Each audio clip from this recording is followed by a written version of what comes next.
What's good, y'all? I've got some sick buffs from my boy Hariyama. Really cool Pokemon. Before I get into them, I do want to have a quick disclaimer for any new viewers who are here. First of all, welcome. Second of all, I highly encourage you to check out the link in the description. It is the same Google Sheet I'm sharing on screen. And once you open the Google Sheet, there's tons of useful tabs all over it, all on this whole bottom section. But the most important one by far is the master list of all the moves. It says search all moves here. And in this sheet, I've detailed all 600 plus move buffs and changes in this hack. It's extremely extensive. Most moves that you're all familiar with have been buffed or changed, so do give those a look. I put a lot of time and effort into putting them into these different categories, and yeah, you should definitely take advantage of it. Super important. I don't have time to get into every single move buff and change in this video, so yeah. With that being said, though, Hariyama has some really great base stats. Of course, for this hack standards, it's nothing like absolutely absurd. He is still just a pure fighting type, and in fact, that's the main reason I gave him these great buffs. Also, just because it fits Hariyama really well, and I like him a lot. But like, for example, he has to compete with Pokemon like Machamp and Throw and other like bulkier, slower pure fighting types. Machamp obviously having an actual speed stat of base 70, so he can use like Choice Scarf and stuff like that. And he also has 150 base attack and Defiant and No Guard with crazy stuff like Knockout Punch. So Machamp is, objectively better offensively than Hariyama is. However, Hariyama is much better defensively than Machamp is. So his main competition would be something like Throw. But the base attack might seem crazy until you consider, first of all, the power levels in this hack with all types of crazy boosting abilities running all over the place, and also the fact that Hariyama doesn't have any boosting abilities at all.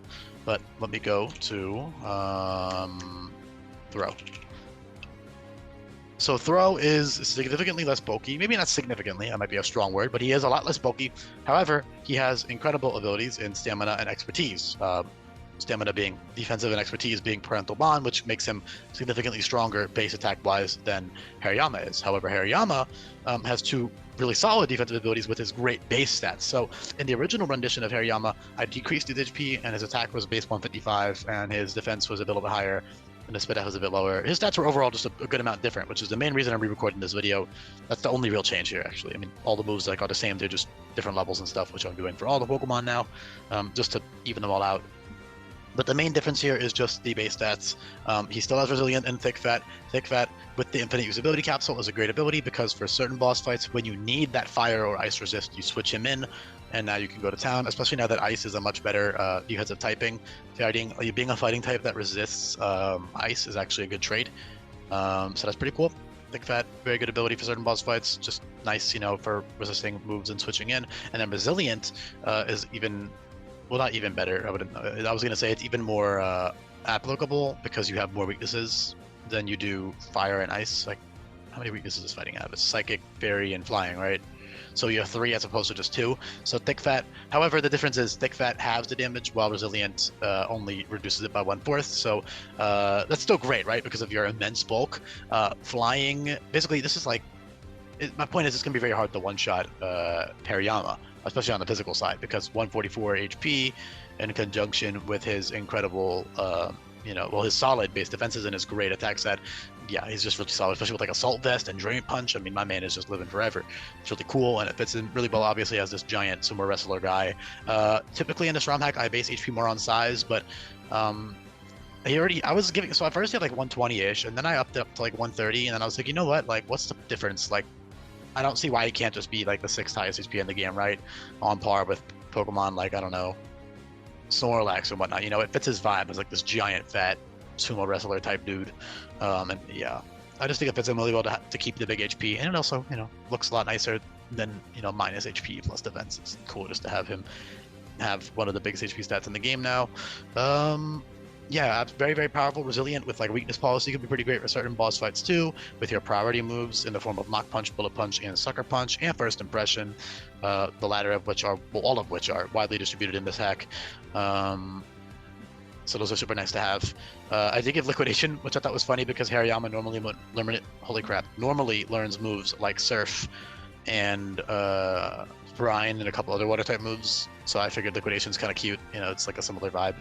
And then Physical Grass Knot is also good coverage. And then of course you have Elemental Punches, Player Up, Wild Charge, Rock Climb, Earthquake, all types of incredible coverage. He also has great defensive utility in the form of Timeout, which is a fighting type recovery move. It's essentially fighting type recover. It actually heals your ally as well by 50%, so that's really great. It's like coaching kind of in that regard. For the occasional double battles that will appear in the hack, you can use Timeout for that. That's a nice little option. Of course, you don't have access to the movie learner until the end of the game, so you would have to keep Timeout. But on such a bulky Pokemon, I wouldn't say that that's a bad thing to keep, unless you're running Assault Vest more. Then you can run like Assault Vest, Drain Punch, and priority moves and stuff. That's really great, and coverage moves when you need them. But he does have good utility options other than Timeout. He has stuff like Parting Shot, which is great. He has setup options like Bulk Up, Swords Dance, and so I should probably give him Headlong Rush, even though it's bad. I'll just give it. It's bad on him because you'd rather just click Earthquake. It's overkill. Like in competitive, yeah, the higher base power is worth it. But Headlong Rush being 150 base power, dealing recoil damage, and dropping your defenses, it's like you'd rather just click Earthquake 90% of the time. But I'll still throw it on there for the flavor. Hold on. Shit. How do I do this? 52, 54, 56. There we go. And then 52 can be Headlong Rush. Yeah, it's not that great. Maybe under like a Trick Room or something if you happen to have one on your team, but it's a niche strategy, so it's cool. I'm only giving it because he used to have it before. Well, he had it in the newer games. One of the few Pokemon that actually gets it. 54, 56. Come on, I should not be doing this mid-video. Oh, there we go. And then 52 is Headlong Rush. All right, so back on topic. Yeah, I mean, there's not really too much else to talk about. I mean, Circle Throw is a great move on him because of how bulky you are. It's 90 base power, it'll never miss, so that's awesome. Force Palm always paralyzes, so that's good utility. It's 40 base power, but always paralyze the opponent. Smelling Salts, it's nice. Honestly, I could probably low-key just put Force Palm back to 60 base power. Like, it's not that crazy of a move. I low-key might, because I haven't been giving it that early to Mons anyways, and it's like, it's kind of situational because you can't reteach it, so I low-key might do that. Or like 50 base power maybe is more reasonable. But yeah, that always paralyzes, so that's nice utility. Battle Cry is huge. That will drop attack and special attack by -2. Map Block is exclusive to only Throw and Hariyama. I actually took it off of Greninja. Not because I thought it was OP, just because, I don't know, I think it's cool that only the sumo wrestler guys get it. Map Block, the Z effect will give you +1 to all your stats, and Map Block, if you're not familiar, is essentially protect for your allies, but only for the first turn. It's protect for you and your allies, but only on the first turn. So in the majority of the boss fights, it's just like worse protect, right? It's protect, but you can only use it on the first turn, like first impression or fake out. But the benefit is the Z effect is a guaranteed +1 to all your stats with no risk. There's 0 risk. You send it in, you click Z Map Block, you have +1 to all your stats, and there is no downside. The only downside is you have to keep Map Block on your level up moveset because you don't have the movie learner. So it's useful, it makes you super tanky.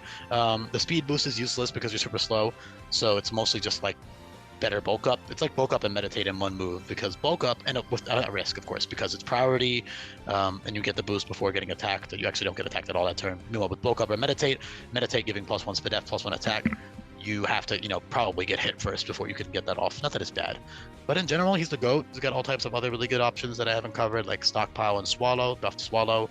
Even Wide Guard can be great for like Olivia. Actually, you don't get it in time for Olivia, but for certain boss fights, because it now has 20 PP and is spammable, you can spam Wide Guard versus like a Rock Slide or Earthquake Pokemon and PP stall them, because of course they won't switch out, so you can use that to your advantage if you have no other options.